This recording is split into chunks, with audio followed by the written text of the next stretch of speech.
The surprisingly weird history of tea. So here's the thing. Tea is the second most consumed drink in the world after water. And yes, that means it beats coffee, beer, and even whatever mysterious neon liquid is in a gamer's fridge. But the history of tea. Oh boy. It's a hot mess of emperors accidentally poisoning themselves, meditation, and a global obsession that eventually led to, well, a full-scale war over breakfast beverages. Welcome to the bizarre history of tea.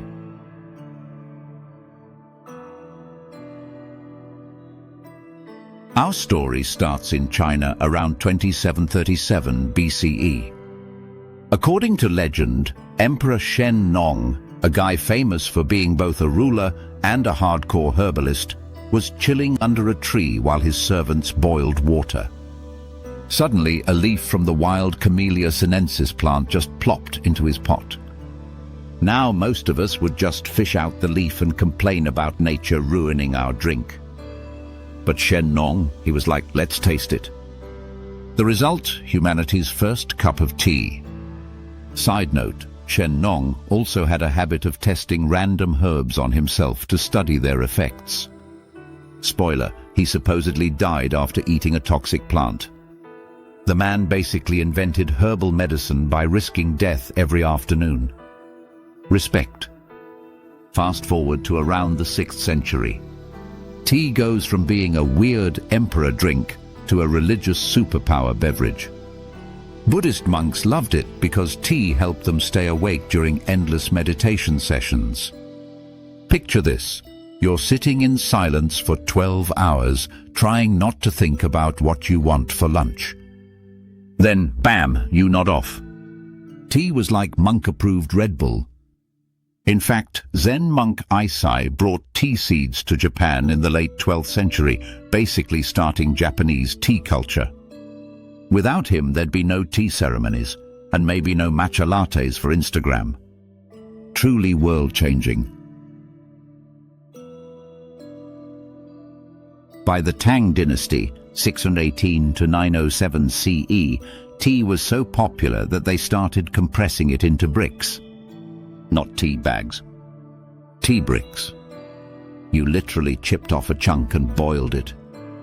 In some regions, tea bricks doubled as currency. Imagine trying to buy a horse with your Starbucks pumpkin spice latte. Tea also became an art form. Poets wrote odes to it. Scholars debated water temperatures. Basically, tea was the Wi-Fi password of ancient China, essential, and everyone had an opinion on the best version. Enter the Europeans. Now let's spill the tea on how it left Asia. Portuguese and Dutch traders in the 16th century were like, "What's this leafy potion?" and carried it back to Europe. By the mid-1600s, tea hit England, and things escalated quickly. At first, tea was so expensive only the super rich could afford it. We're talking, I just bought a new yacht and a cup of tea expensive. Some even mixed real tea with sheep dung to stretch supply.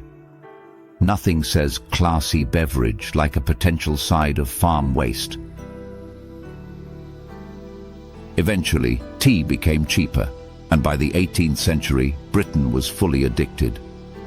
The East India Company basically became the world's tea dealer, shipping massive amounts from China to Europe. But Britain being Britain, they thought, why pay China when we can just grow tea somewhere else? Enter India. The British forced tea cultivation in Assam and Darjeeling, turning them into global tea powerhouses. Oh, and remember America? The British taxed tea there.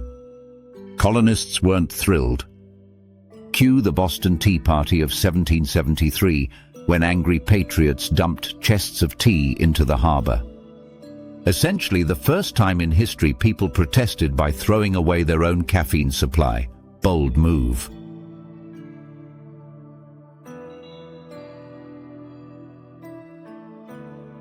In Tibet, they mix tea with butter and salt. It's basically tea soup. Surprisingly tasty, but your arteries might write you a hate letter. In Russia, the samovar became a cultural icon, a giant metal urn for boiling tea water. Think of it as the Russian version of a Keurig, but deadlier if it explodes. In Britain, high tea doesn't mean fancy. It originally meant a working-class evening meal with bread, meat, and, you guessed it, tea.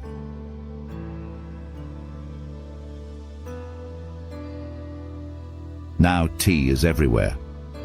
Black, green, white, oolong, herbal, even bubble tea with tapioca pearls that choke you and make you happy at the same time. And yet, beneath every sip is a bizarre legacy. Emperors experimenting with poison, monks trying to stay awake, smugglers with sheep dung, and revolutions sparked by steeped leaves. So next time you drink a cup of tea, remember, you're not just sipping a calming drink. You're sipping 5,000 years of accidents, obsession, and international drama. And honestly, for something that started with a random leaf falling into boiling water, tea really spilled over into history.